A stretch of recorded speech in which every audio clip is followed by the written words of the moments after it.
عام نفوس مقدسہ پر۔ اے دنیا کے منصف و سلامتی کے ضامنوں، اے دنیا کے منصف و سلامتی کے ضامنوں، کشمیر کی جلتی وادی میں بہتے لہو کا شور سنو۔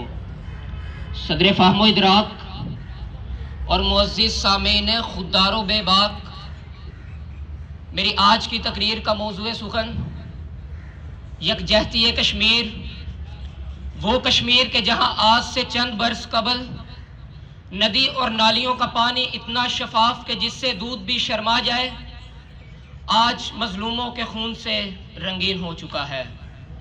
زیوکار وہ کشمیر کے جہاں آج سے چند برس قبل پہاڑوں کی فضاؤں میں کوئلیں کوکتی تھی، آج ان فضاؤں میں سسکتے بچوں اور بلکتی ماؤں کی چیخیں سنائی دیتی ہیں۔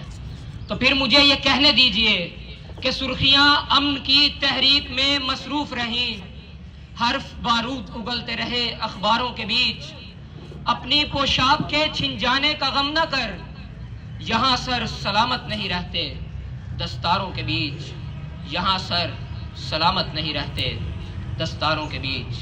صدر زیوکار، آج 7 دہائیوں کے گزر جانے کے بعد، اپنے کئی مظلوم بچوں کو شہید کروانے کے بعد، اقوام متحدہ سے مدد اور بھیک مانگنے کے بعد، ہمیں اس نتیجہ پر پہنچنا ہوگا کہ اغیار کے بازوؤں کی بجائے اپنے قوت بازو پر لڑنا ہوگا، کیونکہ کشمیر کل بھی ہمارا تھا، کشمیر آج بھی ہمارا ہے، اور انشاءاللہ ہم کشمیر کو لے کر رہیں گے۔